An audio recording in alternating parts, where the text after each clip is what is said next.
The stagecoach hit another rut in the rutted Virginia road, and Beatrice Jensen's basket of cooking spices nearly tumbled from her lap as she gripped the leather strap above her head, watching the late April landscape of 1878 roll past in shades of green and gold.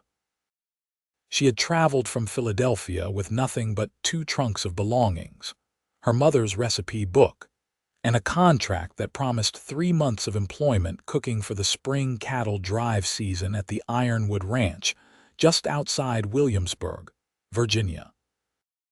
The advertisement had been specific. Experienced cook needed for seasonal work, room and board provided, wages paid at season's end.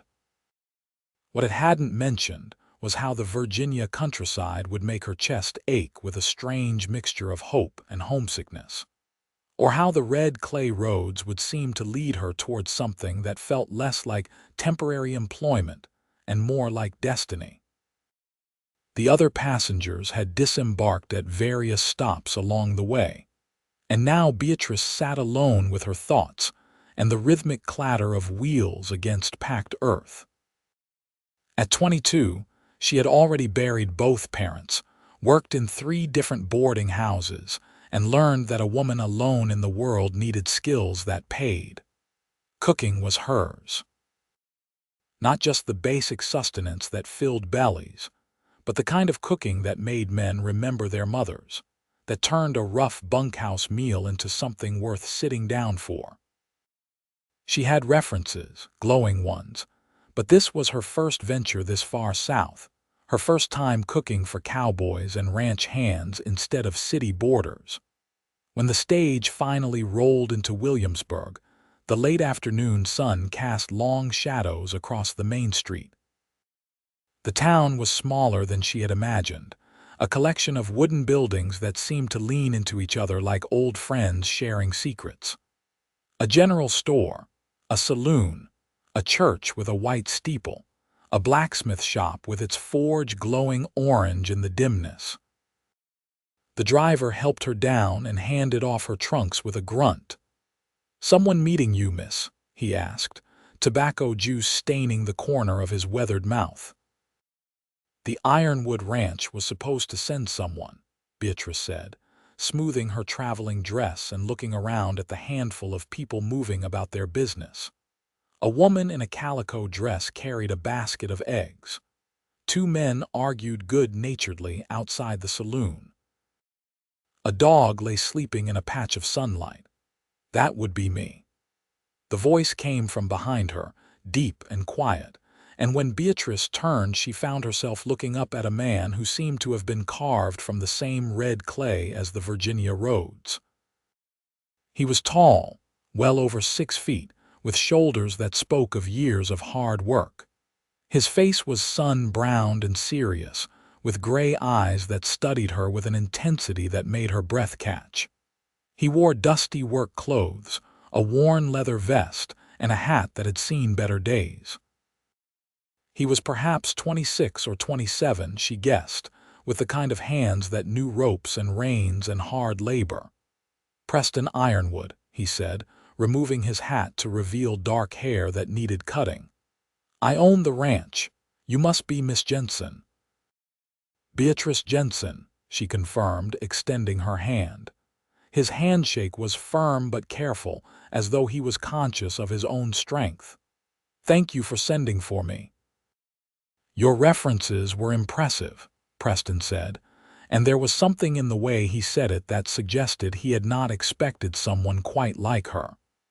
The previous cook left rather suddenly, said the isolation did not suit her. "I am not afraid of isolation," Beatrice said, meeting his eyes directly. "I am afraid of idleness." Something flickered in Preston's expression then, something that might have been approval or simply recognition. He gestured to a wagon hitched nearby, a sturdy farm wagon with 2 patient horses. "The ranch is about an hour's ride. We should get moving before dark." He loaded her trunks into the wagon bed with an ease that suggested they weighed nothing, then helped her up onto the bench seat. His hand was warm and calloused through her glove. He climbed up beside her and took the reins, and with a click of his tongue, the horses started forward.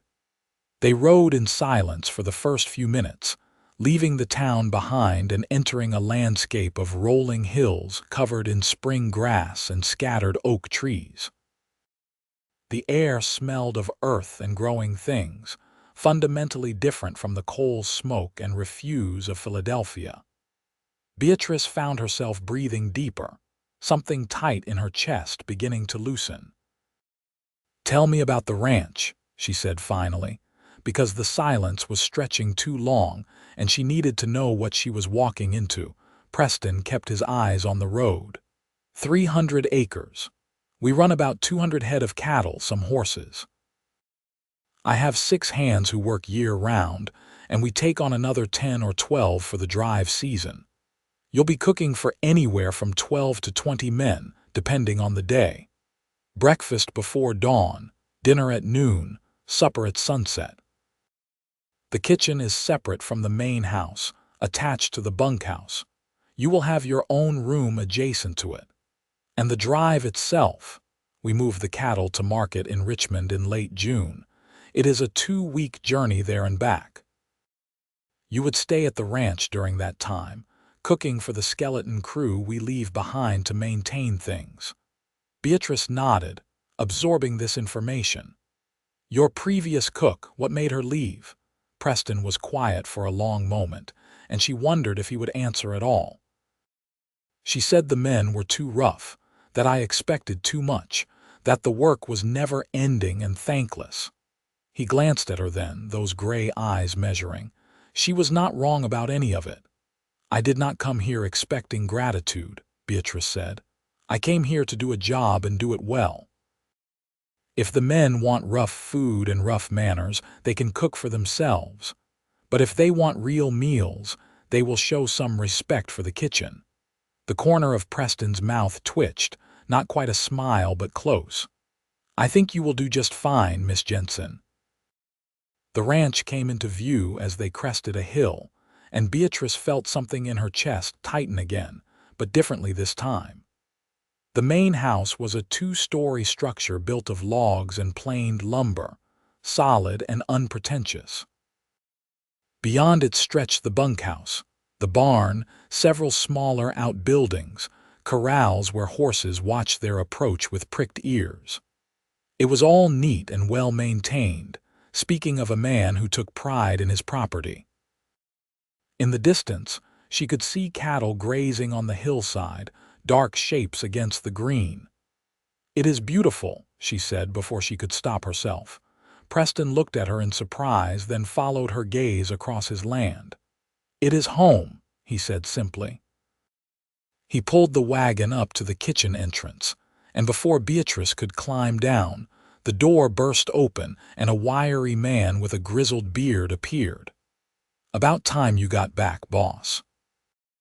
The men are about ready to eat their own boots, and Charlie's attempt at stew this afternoon looked like something that died in a creek." "Miss Jensen, this is Tom Dockery, my foreman," Preston said, jumping down and coming around to help Beatrice. "Tom, show some manners." Tom pulled off his hat, revealing a bald head that gleamed in the fading light. "Begging your pardon, miss. Just happy to see someone who knows which end of a spoon is which." "I promise to do better than boiled boots," Beatrice said, and Tom's weathered face split into a grin. "She's got humor." "That's good. You will need it around this bunch." Preston carried her trunks inside while Beatrice followed, stepping into a kitchen that was larger than she expected and reasonably well equipped.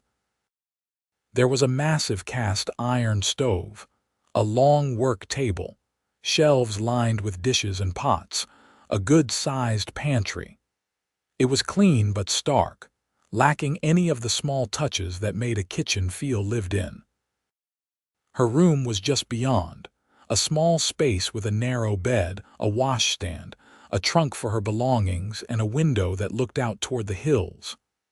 "I will let you settle in," Preston said, setting down her trunks. "Tom can show you the pantry stock and where everything is kept." The men eat in an hour. If you need anything, send word." He was gone before she could respond, his boot heels echoing on the wooden floor. Tom lingered in the doorway, twisting his hat in his hands. "He is not much for conversation," Tom said apologetically, "but he is a good man, fair. Works harder than anyone on this ranch." "I did not come here to be entertained," Beatrice said, already unpinning her hat and rolling up her sleeves. "Now show me what I have to work with, and let us see about feeding these hungry men." The next hour passed in a blur of activity. The pantry was reasonably well stocked with staples: flour and cornmeal and beans and salt pork, dried beef and some preserved vegetables. There was fresh milk in the cold cellar, eggs, some butter. Not much to work with for a first meal, but Beatrice had made do with less. She started a pot of beans that had been soaking, fried up salt pork, made a massive batch of cornbread, threw together a simple vinegar slaw from some cabbage she found. It was plain food but plentiful and hot, and she had it ready when the men started filing in. They came in dusty and tired, ranging in age from a boy who could not have been more than 16 to men in their 50s. They filled the long trestle tables in the dining area adjacent to the kitchen, and their conversation died when they saw Beatrice standing at the serving counter. "Gentlemen," she said clearly, "I am Miss Jensen, and I will be cooking for you this season. The rules are simple. You come to meals clean, you mind your language, and you do not waste food. In return, I promise you hot meals and plenty of them. We have an understanding." There was a moment of silence. Then Tom started laughing. "You heard the lady. Now sit down and let her feed you before you fall over." They ate like starving men, and Beatrice watched from the kitchen with a satisfaction she would not have admitted. The cornbread disappeared first, then the beans and pork, then the slaw. When she brought out the dried apple cobbler she had managed to throw together with some wizened apples from the cellar, several men actually groaned with pleasure. Preston ate at the head of the table, and though he said little, she noticed he took second helpings of everything. When the meal was done and the men had filed out, he lingered while she started clearing dishes. "That was the best meal we have had in months," he said. "It was barely adequate by my standards," Beatrice replied, stacking plates. "But give me a few days to see what I am working with, and I will do better." "Miss Jensen," Preston said, and something in his tone made her pause and look at him. "Thank you for coming all this way. For taking a chance on this place." The sincerity in his voice caught her off guard. "Thank you for the opportunity, Mr. Ironwood."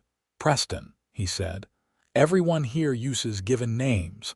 Then you should call me Beatrice." He nodded, settled his hat back on his head, and left her to her dishes. Alone in the kitchen, Beatrice found herself thinking about the way he had looked at her, that measuring gaze that seemed to see more than she was accustomed to revealing. She told herself it meant nothing, that she was here to work, that this was temporary. But as she pumped water into the sink and started scrubbing pots, she could not quite shake the feeling that she had just stepped into something far more complicated than a seasonal cooking position. The days fell into a rhythm that was exhausting and oddly satisfying. Beatrice rose before dawn to stoke the stove and start breakfast, feeding the men eggs and bacon and biscuits and gravy, endless pots of strong coffee. They would disappear to their work, and she would clean up, plan the next meal, bake bread, churn butter, work her way through the endless tasks that kept a kitchen running. Dinner at noon was the substantial meal: roasts and stews and vegetables, pies and cakes when she had time. Supper was lighter but still plentiful. Then dishes again, preparations for the next day, falling into bed exhausted only to rise and do it all again. But in between the work, she found herself noticing things. The way Preston always came in last to meals, making sure his men were fed first. the way he gentled a nervous horse in the corral with patience and quiet words, the way his eyes found her across the yard sometimes, a look that lingered just a moment too long before he turned away.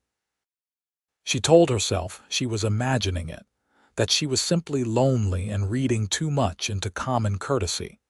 2 weeks into her employment, she was in the henhouse gathering eggs when she heard shouting from the direction of the barn.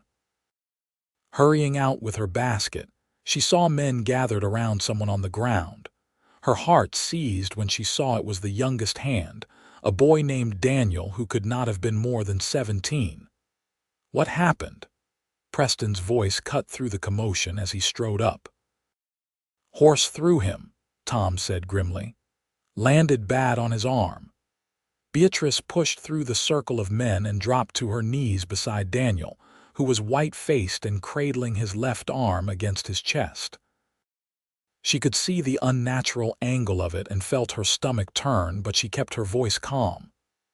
Daniel, I need to look at your arm. Can you let me see? The boy's eyes were glassy with pain, but he nodded. Very gently, she examined the break. It was clean, at least not compound. She looked up at Preston. He needs a doctor to set this properly. Is there one in town, Doc Harrison? But he is an hour away. Preston crouched beside her, his face grave. Can you do anything for him in the meantime? Beatrice met his eyes and saw trust there, an assumption that she would know what to do. I have set bones before, but I am not a doctor. Right now you are the closest thing we have. Tom, get me 2 straight pieces of wood for a splint. Charlie, bring me some strips of cloth and whiskey from the kitchen. The men scattered. Preston stayed beside her, and when she looked at Daniel's frightened face, she made her voice gentle. This is going to hurt, but we need to stabilize your arm until we can get you to a real doctor. Do you understand? Daniel nodded, blinking back tears. He was trying so hard to be brave, and it broke her heart a little. When Tom returned with the wood and Charlie with the supplies, Preston positioned himself behind Daniel, bracing the boy against his chest. On 3, Beatrice said, gripping Daniel's arm carefully. 1, 2, 3. She pulled and aligned the bone as quickly and smoothly as she could, and Daniel screamed, his good hand clutching at Preston's vest. Preston held him steady, murmuring reassurances, while Beatrice splinted the arm and bound it tight. By the time she finished, Daniel was gray-faced and shaking, but the arm was as secure as she could make it. Someone needs to take him to town, she said, sitting back on her heels. I will go, Preston said immediately. Tom, you are in charge until I get back. Beatrice, can you pack some food for the trip? She nodded and hurried to the kitchen, throwing together a basket of supplies while Preston hitched up the wagon. She met him at the door and their hands touched as she passed him the basket. For just a moment his fingers closed over hers. Thank you, he said quietly. You were steady. That boy needed that. I hope I did right by him. You did. I saw how you handled it. No hesitation. His gray eyes held hers. You are full of surprises, Beatrice Jensen. Then he was gone, the wagon rolling down the drive with Daniel propped on the bench beside him. Beatrice stood in the doorway watching until they disappeared from sight, her hand still tingling where Preston had touched it. He returned well after dark, long after the men had eaten supper and dispersed to their bunks. Beatrice was still in the kitchen, kneading dough for the next day's bread, when she heard his footsteps. He appeared in the doorway looking exhausted, dust coating his clothes and his hat dangling from his hand. Daniel, she asked. He will be fine. Doc Harrison said you did an excellent job with the splint. Clean break should heal perfectly.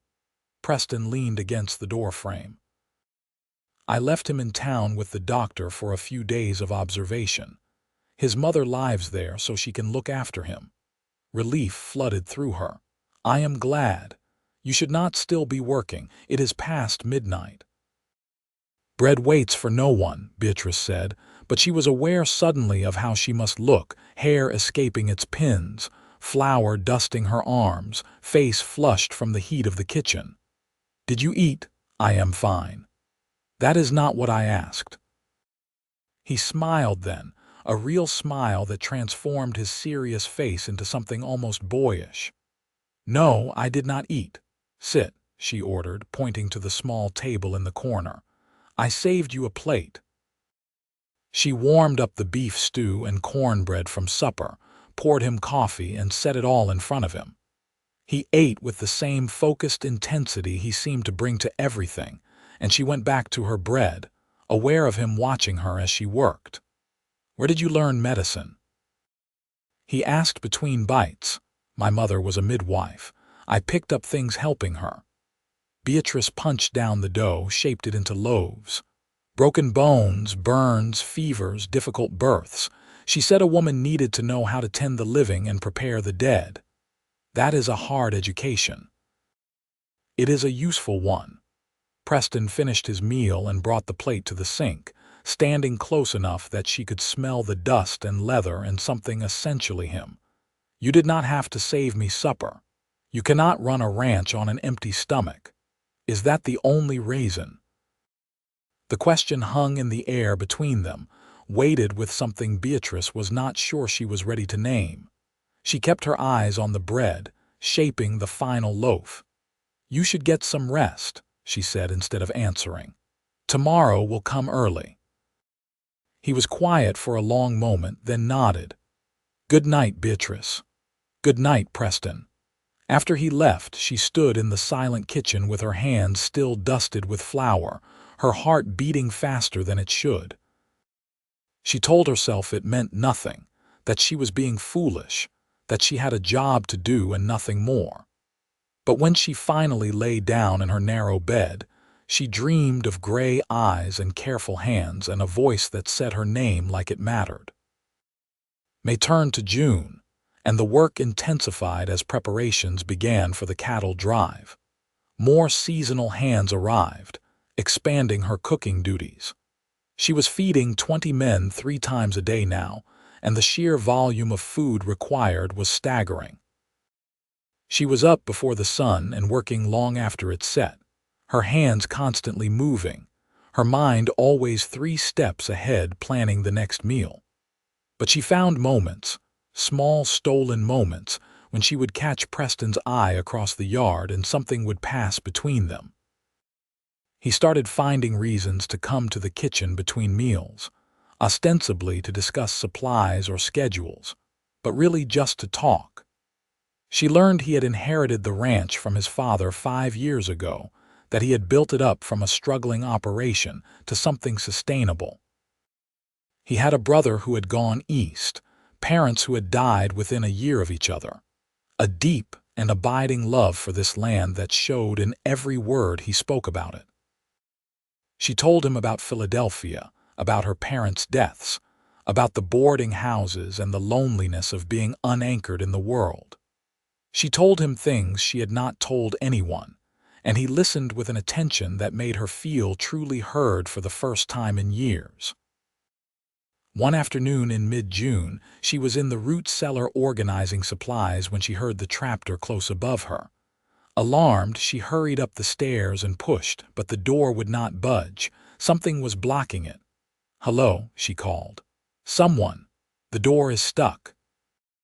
She heard scrambling sounds, then Preston's voice. "Beatrice, what are you doing down there? I was checking supplies and the door closed. I cannot get it open.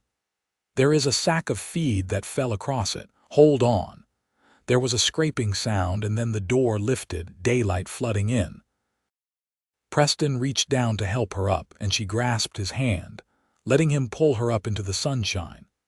But her foot caught on the top stair and she stumbled forward, straight into his chest. His arms came around her reflexively, steadying her, and for a moment they stood frozen. She could feel the solid warmth of him, the steady beat of his heart against her cheek, the way his hands spread across her back. When she tilted her head up, his face was inches from hers, his eyes dark and intense. Beatrice, he said, and her name sounded like a prayer. Preston, she whispered back. He lowered his head slowly, giving her every opportunity to pull away, but she did not move. When his lips met hers, it was gentle and searching, a question rather than a demand. She answered by rising on her toes, her hands coming up to rest on his chest, kissing him back with all the longing she had been trying to deny for weeks. When they finally broke apart, they were both breathing hard. Preston rested his forehead against hers, his hand still at her waist. "I should not have done that," he said. "Why not? You work for me. You came here for a job, not to be courted by your employer. It is not right to put you in this position." Beatrice pulled back enough to look him in the eye. "What if I want to be in this position?" "You are only here for the season. Come August, you will be gone back to Philadelphia. I cannot ask you to give up your plans for a rancher in Virginia." "You have not asked me anything," she pointed out. "You have just assumed what I want." Preston's jaw tightened. "What do you want, Beatrice?" It was a question she had been asking herself for weeks, maybe longer. What did she want? The safe return to Philadelphia, to familiar boarding houses and city streets. Or this place that had started to feel like home, this man who looked at her like she was something precious, this life that terrified and thrilled her in equal measure. "I do not know yet," she said honestly, "but I know I did not want you to stop kissing me."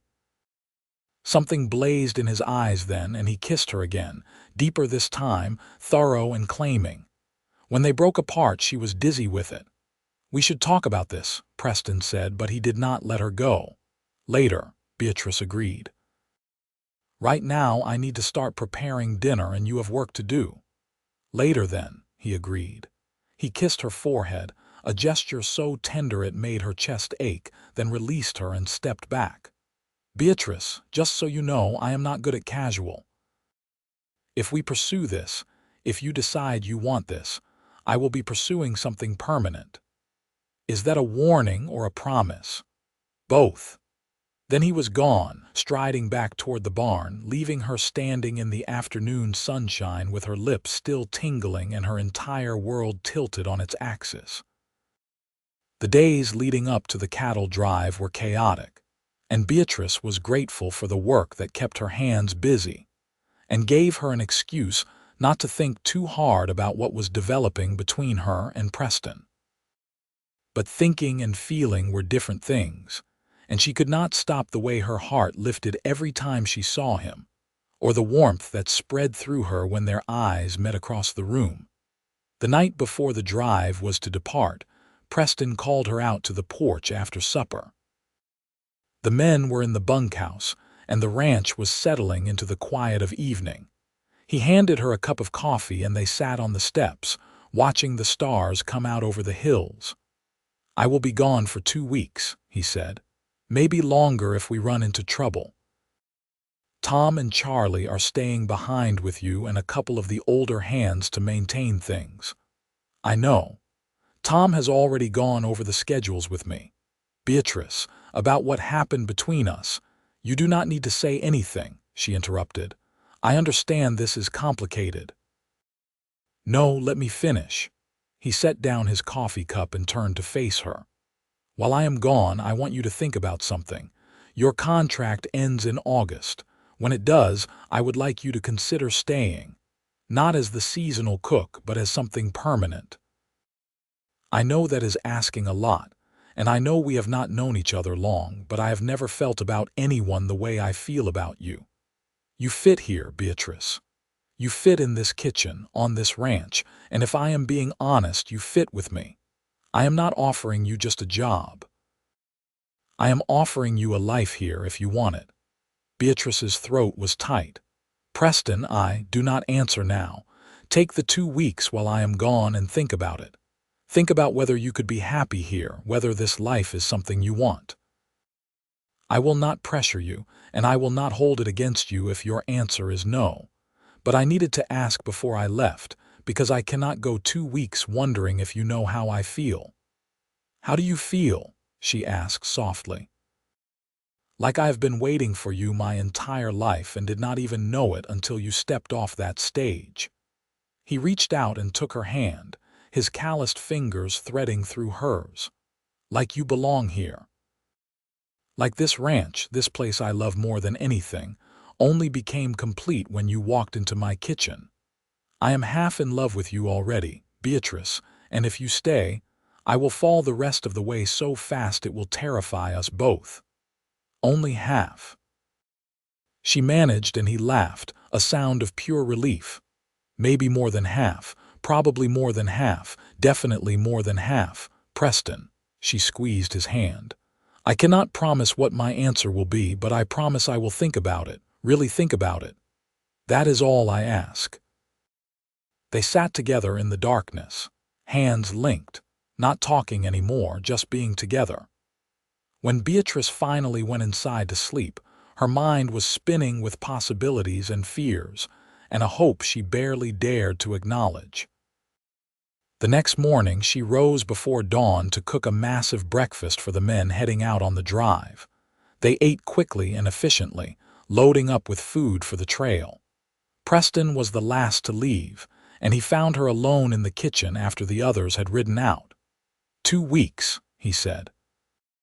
2 weeks, she echoed. He kissed her then in the kitchen that smelled of bacon and coffee and bread, kissed her like a man going to war instead of just a cattle drive. When he pulled away, his eyes were serious. "Be safe while I am gone. You too, come back in one piece." "I will."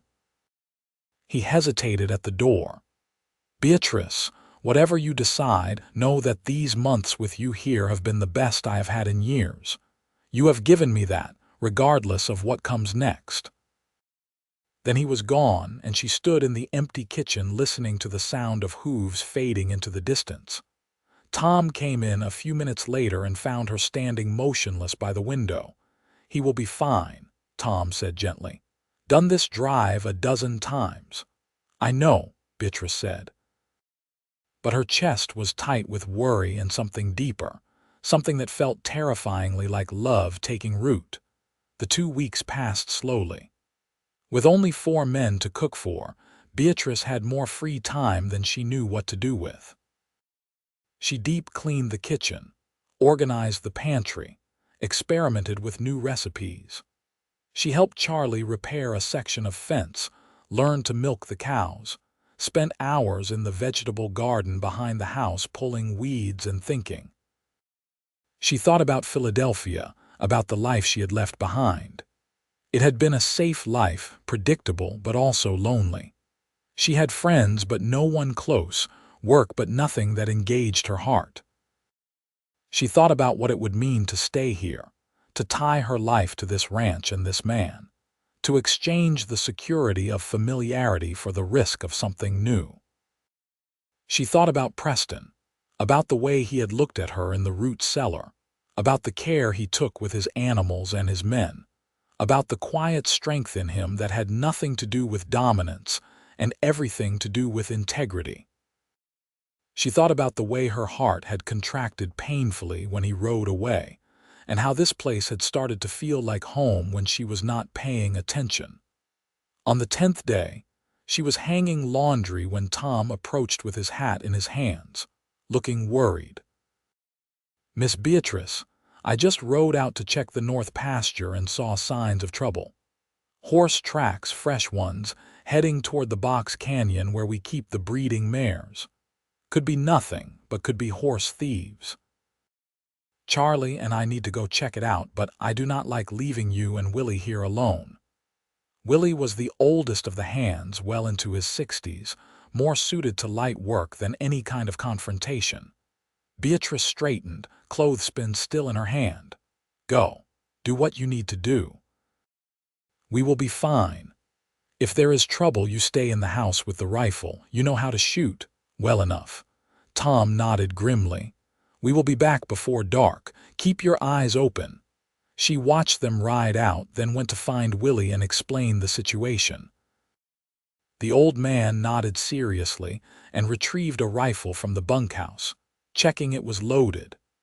They spent the afternoon together, Willie doing minor repairs in the barn while Beatrice started supper, both of them keeping watch. Sunset came and went with no sign of Tom or Charlie. Beatrice fed Willie, then sent him back to the barn with instructions to stay alert. She cleaned up the kitchen, then sat at the table with the rifle across her lap, watching the darkness deepen outside the windows. It was near midnight when she heard horses approaching, too many horses to be just Tom and Charlie. She extinguished the lamps and moved to the window, heart pounding. In the moonlight, she could see 4 men dismounting near the barn. They moved with stealth, and that told her everything she needed to know. She fired a shot through the open window, aiming high to warn rather than hit. "Get off this property or the next one will not miss." There was scrambling and cursing, then one of the men called out, "We are just passing through looking for work. At midnight, I do not think so. This is private property and you are trespassing. Leave now." "Maybe we do not feel like leaving." A different voice, ugly with threat. "Maybe we think a woman alone should be more hospitable." Fear spiked through her, but Beatrice kept her voice steady. "I am not alone, and if you value your lives, you will get back on your horses and ride out." She fired again, and this time she aimed closer, the bullet kicking up dust near the lead man's feet. There was more cursing, and she saw them conferring in low voices. Then Willie appeared from the barn behind them, his own rifle raised. "You heard the lady. Time to leave, boys." There was a tense moment when Beatrice thought they might rush the house anyway, but then the sound of more horses approaching made everyone freeze. Tom and Charlie came thundering into the yard, rifles drawn, and suddenly the odds had shifted decisively. "I suggest you take your friends and disappear," Tom said flatly. "And if we see you on Ironwood property again, we will not be so polite." The thieves mounted up and rode out fast, disappearing into the darkness. Tom dismounted and hurried to the house, finding Beatrice still at the window with the rifle. "Are you hurt?" "No, just rattled." She set down the rifle with shaking hands. "What happened?" "They ran off 6 of our mares. We tracked them to an old line shack on the property border and got the horses back, but it took longer than expected. When we saw them here, heading for the ranch." Tom's weathered face was grim. "You did good, Miss Beatrice. Kept your head and protected the place. Willie helped." "Willie is half deaf and half blind, and we all know it. You are the one who held them off." Tom squeezed her shoulder. "Preston is going to hear about this, and he is going to have my hide for leaving you vulnerable. You did what you had to do." Beatrice was starting to shake now that the danger had passed. "I am going to make coffee. I think we could all use some." She busied herself with the familiar ritual of coffee making, grateful for something to do with her hands. Tom and Charlie and Willie joined her in the kitchen, and they sat around the table drinking the hot, strong brew and coming down from the adrenaline of the confrontation. It was nearly dawn before any of them thought about sleep. The incident left Beatrice shaken in ways she had not expected. She had held a rifle on men who meant harm, had defended property that was not hers, had felt a fierce protectiveness toward this place that surprised her. When had it stopped being just a job and started being something she was willing to fight for? 5 days later, Preston and the men returned from the drive.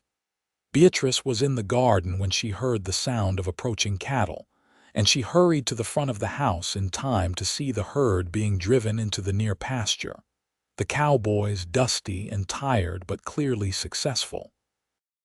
Preston spotted her immediately and rode over, dismounting before his horse had fully stopped. "Beatrice." "Preston, how was the drive?" "Successful. We got good prices in Richmond." His eyes were scanning her face, searching for something. "Tom sent word ahead about what happened here." "Are you all right?" "I am fine. It was frightening, but no one was hurt." "Beatrice, you could have been killed. If those men had decided to rush the house," he stopped, jaw tight. I should never have left you here so vulnerable.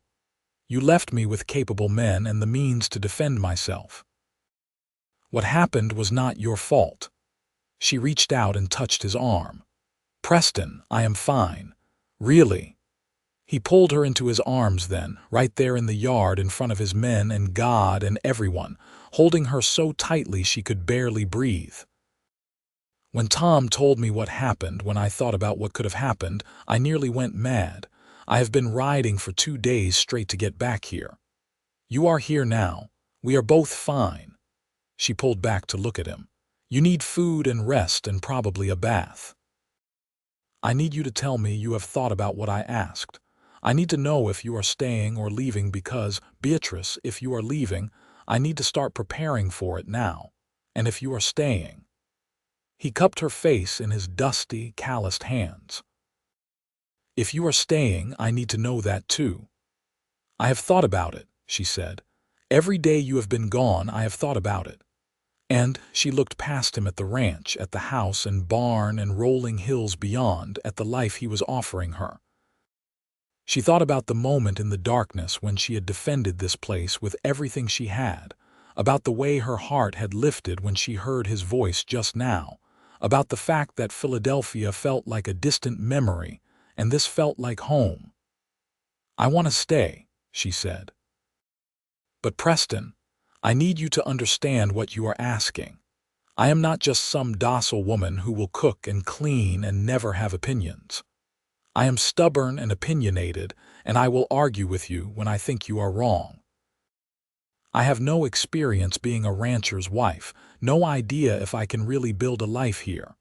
I am terrified I will disappoint you or myself or both." "Are you finished?" Preston asked, and there was something bright and fierce in his eyes. "I suppose so. Good. Because I do not want a docile woman who never has opinions. I want you, Beatrice Jensen, stubborn and opinionated and brave enough to face down horse thieves in the middle of the night. I want you arguing with me when you think I am wrong, because you are probably right. And as for disappointing me, that is impossible. You could not disappoint me if you tried. You are being irrational. I am in love with you. Irrational comes with the territory," he smiled. "Say it again. Say you are staying." "I am staying," she said. And this time the words felt like a promise, like stepping off a cliff and trusting there would be something solid to catch her. Preston kissed her then, deeply and thoroughly, and someone, probably Tom, started whooping. When they broke apart, half the ranch hands were grinning at them like fools. "I suppose everyone knows now," Beatrice said, flustered. "Good. Means I can court you properly." Preston kept one arm around her waist, clearly unwilling to let her go. "How do you feel about a wedding in August?" "August? That is only 6 weeks away. Too soon. We could wait until September if you prefer." "Preston Ironwood, are you asking me to marry you while covered in trail dust and surrounded by your employees?" "Yes. Is that a problem?" She started laughing, she could not help it, and kissed him again. "No, it is not a problem. And yes, I will marry you. August is fine." This time the whooping was louder, and Tom actually threw his hat in the air. Preston grinned like a man who had just won the greatest prize in the world, which in his mind he had. The next 6 weeks passed in a blur of wedding preparations, sandwiched between the regular work of running a ranch. Beatrice sewed her wedding dress in the evenings, simple but elegant cream linen that would be practical for ranch life, but still special. Preston spoke to the preacher in town, arranged for a small ceremony at the ranch, invited the few neighboring ranchers and their families. It would be a modest wedding, but that suited them both. They talked in those weeks, long conversations about their expectations and hopes and fears. Preston wanted children, someday, when they were ready. Beatrice admitted she did too, though the idea terrified her as much as it thrilled her. They discussed finances and found Preston had been careful with money. The ranch was profitable and stable. They talked about the future, about possibly expanding the operation, about the life they would build together. And they stole moments alone when they could. Kisses in the barn, quiet conversations on the porch after everyone else had gone to bed, a growing intimacy that was as much about learning each other's minds as anything physical. Preston was patient and gentle, conscious always that Beatrice was innocent in matters of physical love, careful to respect her virtue even as they both counted down the days until they would not have to practice such restraint. The wedding day dawned clear and warm, a perfect August morning. Beatrice, dressed in her new gown with hands that shook only a little, pinned up her hair and tried not to think about how much her life was about to change. There was a knock at her door, and when she opened it, Tom stood there in his best clothes, hat in hand. "You look beautiful, Miss Beatrice," he said gruffly. "If you are ready, the preacher and Preston are waiting." They had set up chairs in the yard, and the small gathering of neighbors and ranch hands rose as Beatrice appeared, but she barely saw them. Her eyes found Preston standing near the porch, and the look on his face made her breath catch. He wore a new suit that emphasized his broad shoulders, his dark hair neatly combed for once, but it was his expression that undid her. He looked at her like she was everything he had ever wanted, like he could not quite believe she was real and walking toward him. Tom escorted her to Preston's side, then stepped back. The preacher began speaking, the traditional words about love and commitment and the sanctity of marriage, but Beatrice was only aware of Preston's hand holding hers, his thumb stroking gentle circles on her wrist, his gray eyes never leaving her face. When it came time for vows, Preston spoke clearly. "I, Preston James Ironwood, take you, Beatrice Ann Jensen, to be my lawfully wedded wife. I promise to love you faithfully, to respect your strength and intelligence, to build a life with you that honors us both. I promise to make you laugh when I can and hold you when you cry. I promise to be your partner in all things from this day forward, for as long as we both live." Beatrice's voice was steady despite the tears threatening to spill. "I, Beatrice Ann Jensen, take you, Preston James Ironwood, to be my lawfully wedded husband. I promise to love you completely, to stand beside you in good times and bad, to build a home and family with you. I promise to challenge you when you need it and support you always. I promise to be your partner in all things from this day forward, for as long as we both live." The preacher pronounced them man and wife, and Preston kissed her with a tenderness that made the small gathering break into applause. When they broke apart, they were both grinning like children, and Preston lifted her hand to his lips. "Hello, Mrs. Ironwood. Hello, husband." The celebration that followed was simple but joyful. The men had helped set up tables laden with food Beatrice had prepared over the last week. There was music, a fiddle player from town, and dancing in the yard. Preston swept her into his arms for the first dance, and they moved together with surprising grace. "Are you happy?" he asked quietly, his mouth close to her ear. "More than I ever thought possible." "Good. Because I intend to spend the rest of my life making sure you stay that way." As the sun set and the party continued around them, Preston led Beatrice away from the crowd toward the house. He had moved his things from his bedroom to the larger bedroom in the main house, had prepared it for them both.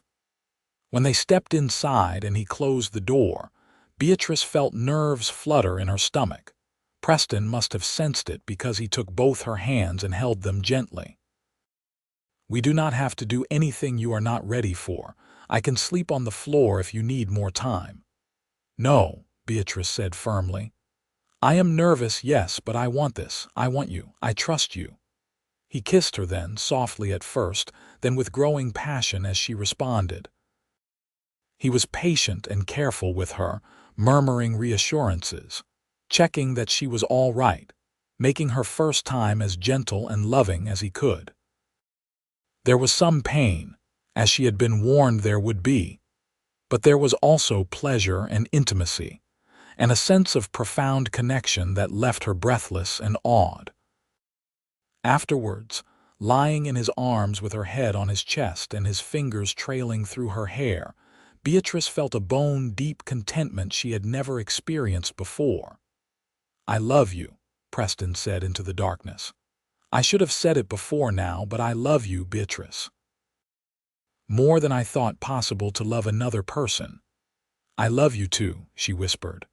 "I think I have since that first day when you looked at me like I was a puzzle you wanted to solve.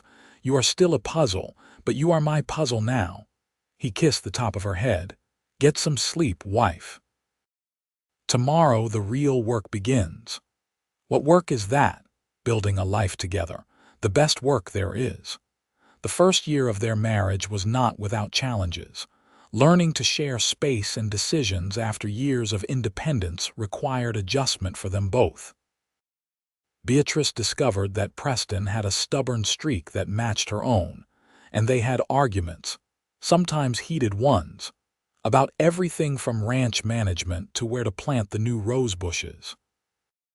But they learned to fight fair, to listen to each other, to compromise when it mattered and stand firm when it did not. Beatrice threw herself into making the ranch house a real home. She planted flowers, hung curtains, filled the rooms with warmth and life.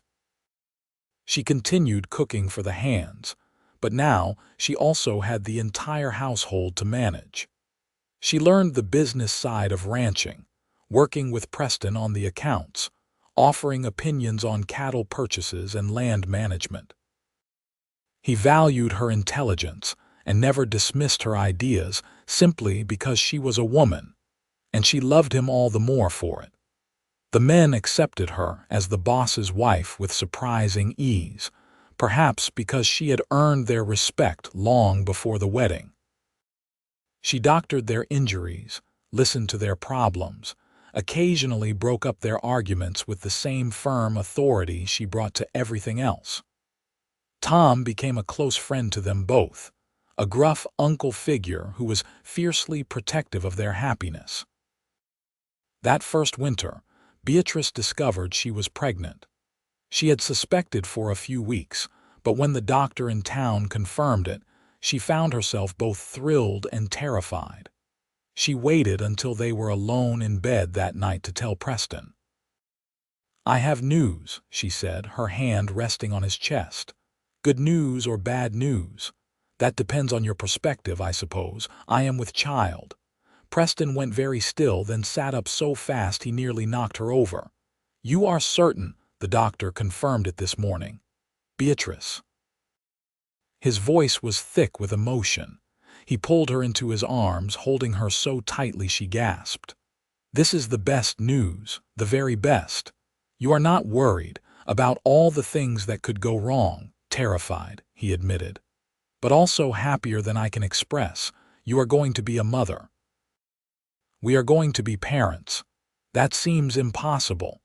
Everything about you and me seemed impossible at first." He kissed her temple. "We will figure it out together, just like everything else." The pregnancy was difficult at times. Beatrice suffered from morning sickness that lasted well into the afternoon, exhaustion that left her napping in the middle of the day, aches and pains that came with her body changing. But Preston was endlessly patient, taking on more of the household tasks, insisting she rest, fetching her whatever strange food she was craving at any given moment.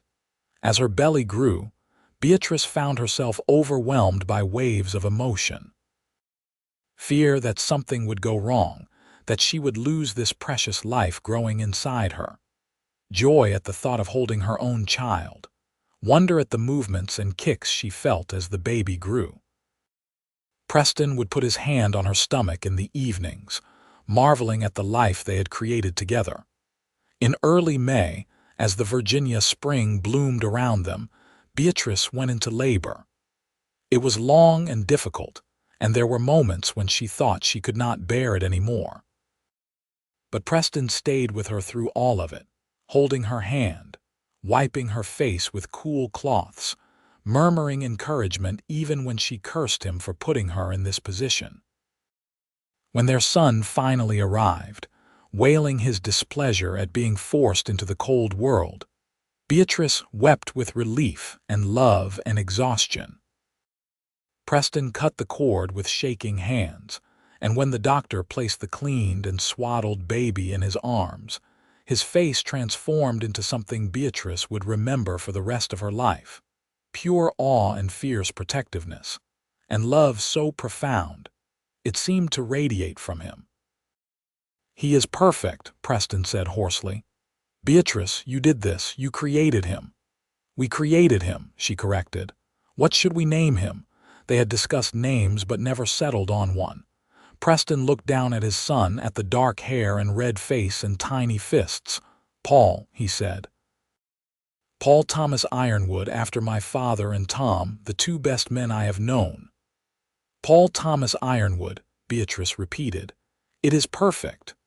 Preston brought the baby to her, and she cradled him against her chest, breathing in his newborn smell.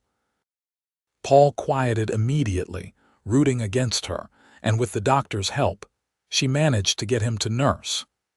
The feeling of her son feeding from her body was strange and primal and beautiful. When the doctor left and they were alone with their new son, Preston climbed carefully into the bed beside Beatrice, his arm around her shoulders, both of them staring at the miracle they had made. "I thought I loved you as much as possible," Preston said quietly. "But watching you bring him into the world, seeing how strong you are, I fell in love with you all over again. You are extraordinary, Beatrice Ironwood. I am exhausted and sore and probably look a fright. You are the most beautiful thing I have ever seen." He kissed her forehead. "Rest now. I will stay right here." She drifted off with her husband's arm around her and her son sleeping on her chest, more content than she had ever imagined possible. The years that followed were full and busy, the kind of busy that came from building a life and a family. Paul grew into a sturdy, curious toddler who wanted to be everywhere his father was, helping with ranch work from the time he could walk. When he was 2, Beatrice discovered she was pregnant again, and 9 months later they welcomed a daughter they named Margaret Rose, with her mother's auburn hair and her father's gray eyes. 2 years after that came another son, James, and 3 years later, their youngest daughter, Catherine. 4 children in 7 years left Beatrice simultaneously exhausted and fulfilled. The house was constantly noisy with children's laughter and tears, sticky hands and scraped knees, bedtime stories and morning chaos. Preston proved to be a devoted father, patient with the children in a way that surprised even Beatrice. He taught Paul to ride almost before the boy could walk, let Margaret help him feed the horses, carry James on his shoulders while inspecting fences, read stories to Catherine every night before bed. He was firm when he needed to be but lavish with affection, and the children adored him. The ranch prospered under their joint management. They expanded the operation carefully, adding more acreage, improving the breeding stock, building a solid reputation for quality cattle. Beatrice kept the books and managed the household with the same efficiency she brought to everything, while Preston handled the day-to-day operations and the livestock. They were a true partnership, each respecting the other's strengths and compensating for weaknesses. They had their difficulties, of course. A harsh winter when they lost a significant portion of the herd and had to tighten belts and make hard decisions. A fever that swept through the house and left all 4 children sick, terrifying days when Beatrice barely slept, nursing them through the illness. A dispute with a neighboring rancher over water rights that nearly came to blows before cooler heads prevailed. But through it all, they had each other. On difficult days, Beatrice would find Preston waiting for her on the porch in the evening, and they would sit together watching the sunset, not needing words, just the comfort of each other's presence. On good days, they would steal moments alone, sneaking away from the children for a kiss in the barn or a walk through the fields, reconnecting as husband and wife and not just parents. As the children grew, Beatrice began teaching them not just reading and writing and arithmetic, but also the skills they would need to survive in this world. She taught Margaret and Catherine to cook and sew and garden, but also to ride and shoot and speak their minds. She taught Paul and James to be respectful of women, to value intelligence as much as strength, to judge people by their character rather than their circumstances. Preston taught them all about the land, about the cattle and horses, about the value of hard work and integrity. He taught them that being strong meant protecting those who could not protect themselves, that wealth measured not just in money but in relationships and reputation. On their 10th wedding anniversary, Preston gave Beatrice a locket containing tiny portraits of all 4 children. She gave him a new saddle, custom-made with his initials tooled into the leather. They celebrated with a quiet dinner after the children were in bed, sitting across from each other at the table where they had shared so many meals. "You ever regret it?" Preston asked, reaching across to take her hand. "Staying here instead of going back to Philadelphia. This life is not easy." "Never," Beatrice said without hesitation. "This life is hard, yes, but it is also rich and full and meaningful. I have you, I have our children, I have this place. What could I possibly regret? I know you gave up a lot when you chose to stay. I gave up nothing that mattered. I traded loneliness for love, aimlessness for purpose. You gave me a home, Preston, in every sense of the word." She squeezed his hand. "Do you regret asking me to stay?" "Not for a single moment. Best decision I ever made was riding into town to pick up a cook and coming home with my future wife." He raised her hand to his lips. "Here is to the next 10 years and all the years after that." They celebrated quietly, then retired to their bedroom, where they made love with the practiced ease of long familiarity, but also the passion that had never quite dimmed, even after 10 years and 4 children. Afterwards, lying in his arms in the darkness, Beatrice felt profoundly grateful for the series of chances and choices that had led her here. As the years continued to pass, the Ironwood Ranch became not just a successful operation but a cornerstone of the community. Preston was respected as a fair employer and honest businessman. Beatrice was known for her skills as a cook and healer, and women from neighboring ranches sought her advice on everything from difficult childbirths to managing household budgets. Paul, as the eldest, began taking on more responsibility around the ranch, riding out with his father to check on the cattle, learning the business from the ground up. He was 15 now, tall and serious like Preston, with his mother's quick mind. Margaret, at 13, was turning into a beauty, but more importantly, she had inherited her mother's practicality and her father's way with horses. James, at 11, was the adventurous one, always exploring, always asking questions, keeping them all on their toes. And Catherine, at 8, was the baby, sweet and imaginative, constantly making up stories and putting on shows for the family. On a warm evening in June, 17 years after Beatrice had first arrived at the ranch, the whole family gathered on the porch after supper. It had become a tradition, this evening gathering, a time to talk about the day and enjoy the Virginia twilight. Paul was talking about a problem they had discovered with one of the fences, and Margaret was arguing good-naturedly about the best way to gentle a new horse. James was showing Catherine a bird's nest he had found, and the younger girl was enchanted. Preston caught Beatrice's eye across the porch and smiled, that particular smile he reserved just for her, the one that still made her heart skip after all these years. She smiled back, thinking about how far they had come from that first awkward meeting in Williamsburg, how this noisy, chaotic, beautiful life had grown from a simple question about staying for the season. Later, after the children had gone to bed, Preston and Beatrice sat alone on the porch steps, just as they had that night before his first cattle drive so many years ago. "You remember that first meal I cooked?" Beatrice asked, leaning against his shoulder. "Beans and salt pork and cornbread. Best meal I had eaten in months, though you said it was barely adequate. It was barely adequate. You were just starving." "I was starving," Preston agreed, "but not just for food. For you, though I did not know it yet. Romantic words from a cattle rancher. I have my moments."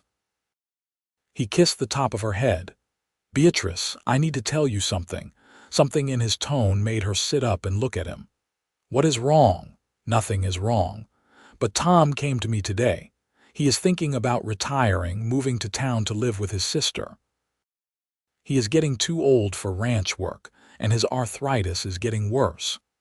Beatrice felt a pang of sadness. Tom had been there from the beginning, had welcomed her that first day, had become family. That will be hard, but he deserves to rest. "I was thinking Paul might be ready to step into the foreman position. He knows the ranch as well as anyone, the men respect him, and it would be good experience. He is only 15. I was 16 when my father made me foreman, and Paul is more mature than I was at that age, thanks to you." Preston took her hand. "What do you think?" "I think he would be honored and probably terrified in equal measure. I think he would rise to the challenge because that is who we raised him to be." She paused. "When did our baby become old enough for this kind of responsibility?" "Around the time we stopped paying attention." Preston pulled her close. "They are all growing up too fast. That is what happens. We cannot stop it. I know, but I can be nostalgic about it." He was quiet for a moment, then said, "Do you ever think about that day you arrived? How different things could have been if you had chosen differently?" "Sometimes. But then I look at what we have built at our children at this life, and I cannot imagine any other path. This was always meant to be my home, Preston. I just did not know it until I got here." "I knew," he said. "The moment I saw you step off that stage, something in me recognized you. I knew you were going to change everything." "Is that why you were so serious and intimidating?" "I was not intimidating. You absolutely were. All tall and stern and measuring me with those gray eyes like you could see right through me." "I was nervous. I had hired a cook based on references, sight unseen, and I had no idea if you would be able to handle the work or the isolation. And then this beautiful, determined woman appeared, and all I could think was that I wanted her to stay." He cupped her face in his hands. "Best instinct I ever had." She kissed him, soft and lingering.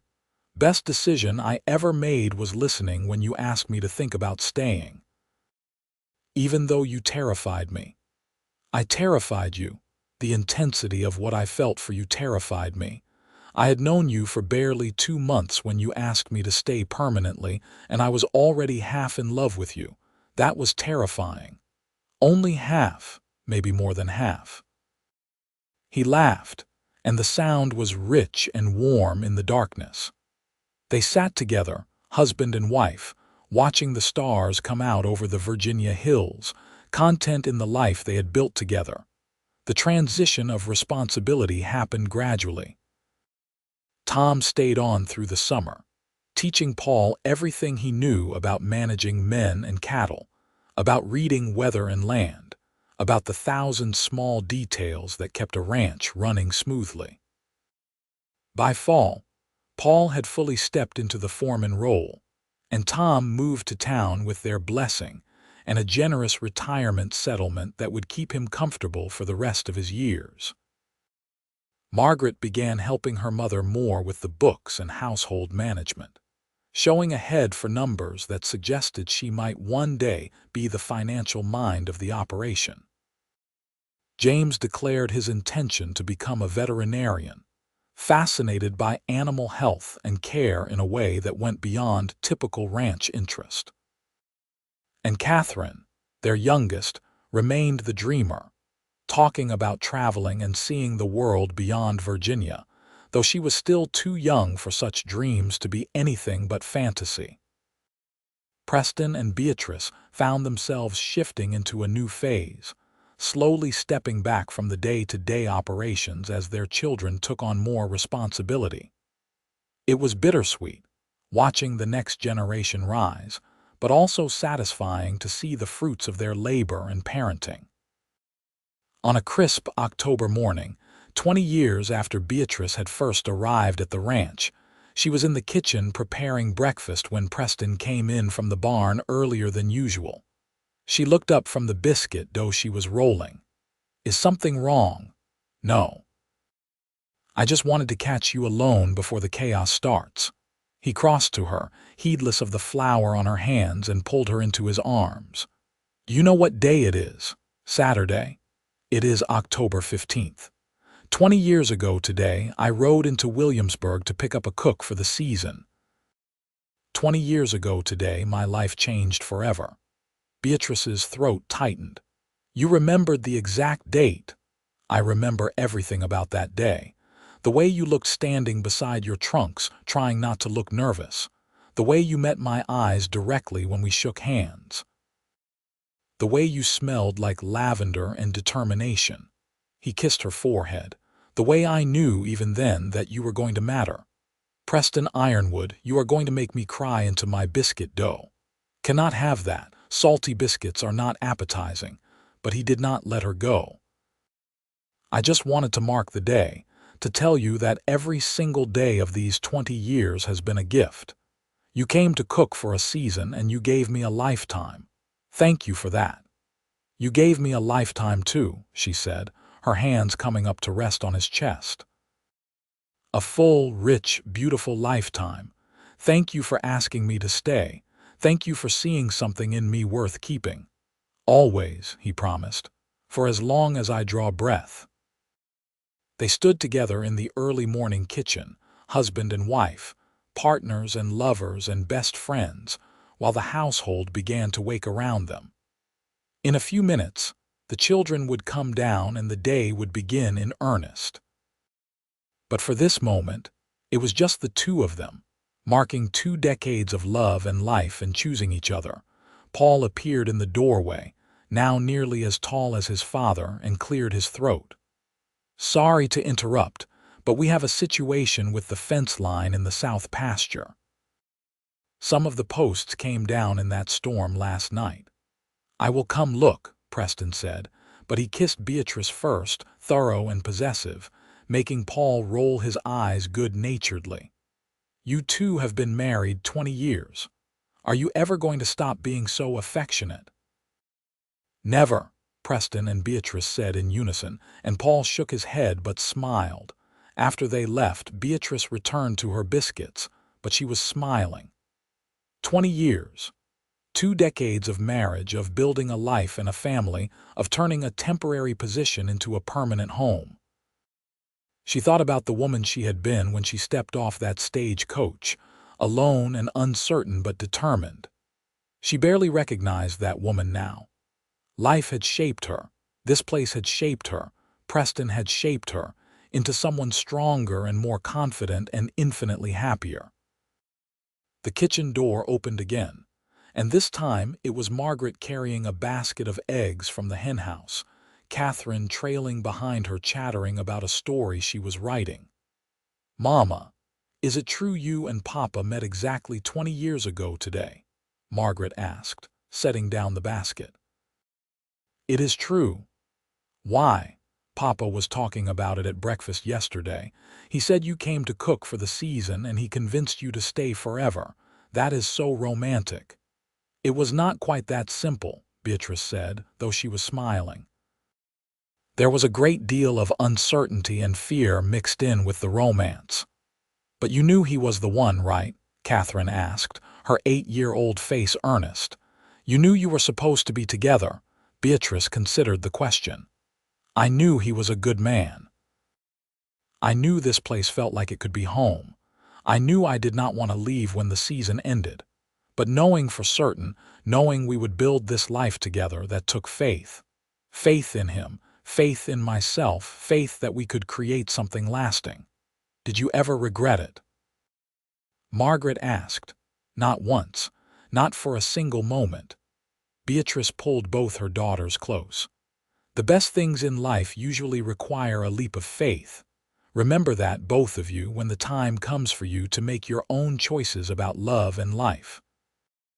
As the morning progressed, and the house filled with the noise and activity of the family, Beatrice found herself reflecting on the journey that had brought her here.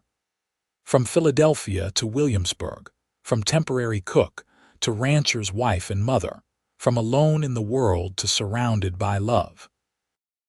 It had not always been easy, and there had been moments of doubt and struggle, but standing in her kitchen, watching her family move around her, she knew with absolute certainty that she would not change a single thing.